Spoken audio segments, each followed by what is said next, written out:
Bueno, hablemos de nuestros materiales. Tengamos siempre a la mano el recipiente donde tengamos agua y nuestra tinta china. Les voy a enseñar diferentes tipos de tinta china y los pinceles que podemos utilizar. ¿Se recuerdan que les había hablado que había varias marcas de tinta china? Esta es una de ellas que es bastante recomendada.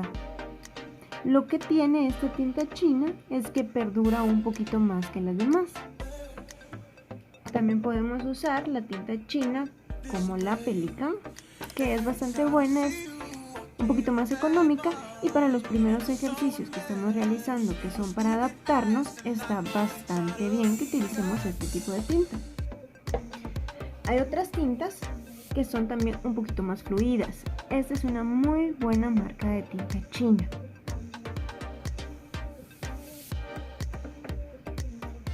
Ahora hablemos de nuestros pinceles. Vamos a necesitar al menos 3 diferentes pinceles. Uno fino, uno mediano y uno grueso. Yo acá tengo 3 pinceles que son finos. Ahora miremos cuál es la diferencia entre ellos. Vemos que los 3 tienen casi los mismos grosores en las cerdas. La diferencia es que como este que está acá tiene las cerdas mucho más largas.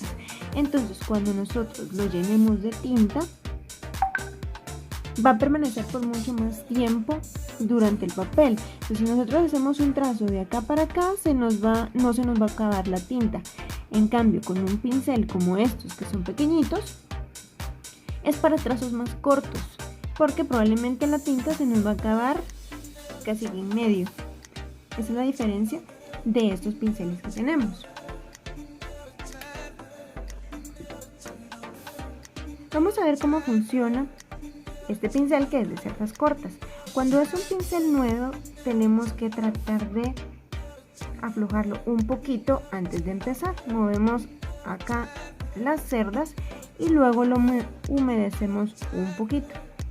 Tratemos de limpiarlo para que tampoco quede tan húmedo al principio. Vamos a ir viendo la diferencia entre este pincel de cerdas cortas y el pincel de cerdas largas. Cuando nosotros humedecemos con la tinta china, vamos a tratar de cubrir casi que toda el área del pincel hasta el metal, pero tratemos de ir limpiando un poquito nuestro pincel para que tampoco se llene de tinta nuestra hoja y sea muy complicado y se nos llegue a manchar. Yo tengo acá un espacio de trabajo muy chiquito, pero vamos a tratar de ir utilizando lo mejor posible.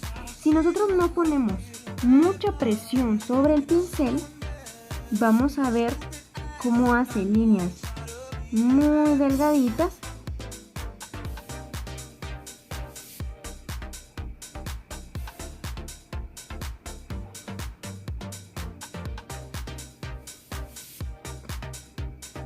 y cortitas. No sé si logran ver ahí. Si nosotros queremos hacer una línea mucho más larga, tratemos de no usar el pincel como cuando escribimos, que lo tomamos desde la punta. Tratemos de agarrar el pincel desde la parte central. Entonces, lo que tenemos que hacer es poner poca presión en los trazos iniciales y luego vamos presionando un poquito más para aflojar un poquito el trazo al final y que nos quede la línea nuevamente delgada.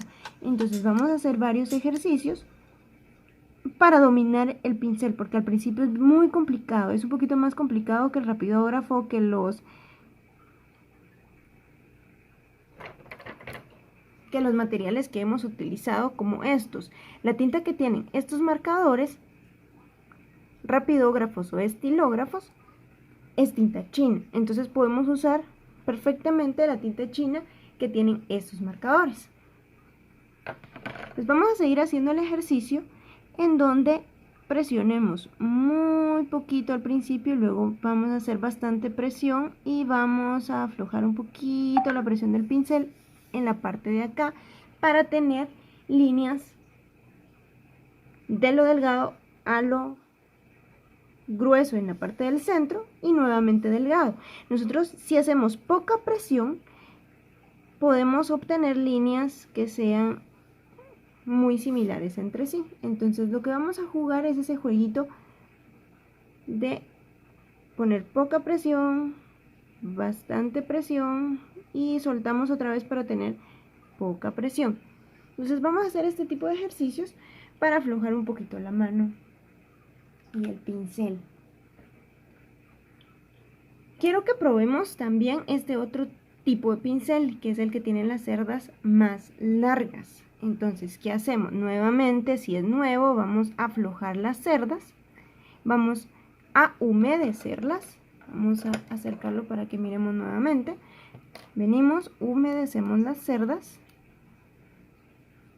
que quede todo bien mojadito un poquito, y lo limpiamos para que no quede muy húmedo. Aplicamos nuestra tinta china, que abarque casi que todo el pincel. Entonces van a ver que esta tinta no se va a acabar tan rápido como la anterior.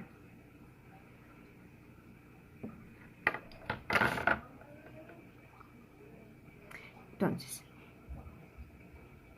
si hacemos poca presión, tenemos una línea muy finita. Vayan haciendo la mano alzada.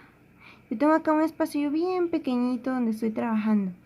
Creo que ustedes van a tener mejor amplitud al momento de trabajarlo. Entonces miremos, si con este empezamos a hacer un trazo muy delgadito y luego presionamos, vamos a sentir en algunos puntos que se nos va a acabar la tinta. Entonces cuidado con eso.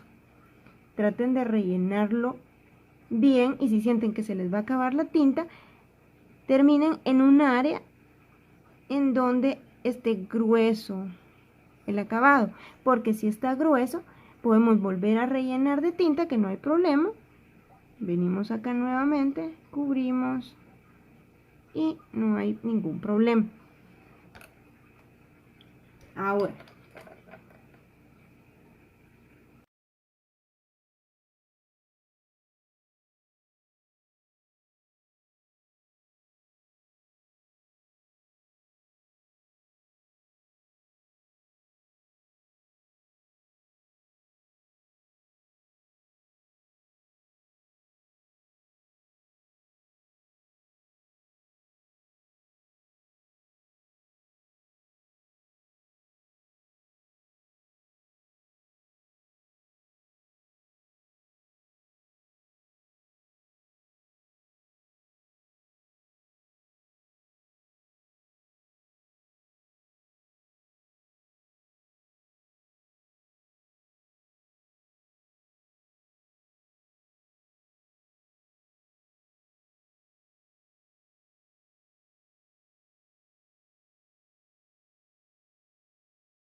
aparte hay otros instrumentos como las plumas que también se pueden utilizar con tinta china. Entonces tenemos diferentes acabados. Esto no es obligatorio que nosotros lo tengamos.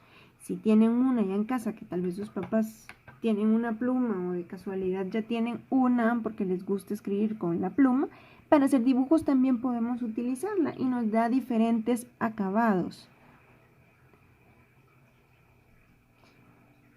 Y a veces es un poquito más fácil de manipular que nuestro pincel. Depende de qué es lo que nosotros querramos hacer o qué dibujo queremos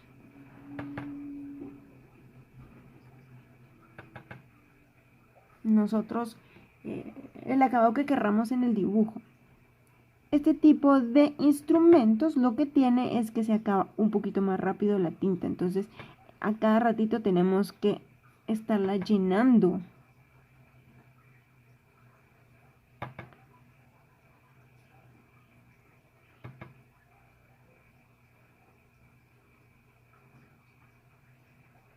Pero tiene acabados bastante interesantes. Y hay diferentes tipos de grosores, diferentes tipos de textura. Miren, esta que está acá es bien gruesa, es súper grande. Vamos a hacer como una pequeña pruebita en otra hoja para que miremos cómo es que escribe este tipo de pluma. O qué acabados podemos hacer. Entonces, este tipo de pluma es súper grande. Entonces tenemos ese tipo de acabados porque tiene estas pequeños agujeritos entre ese metal que tenemos.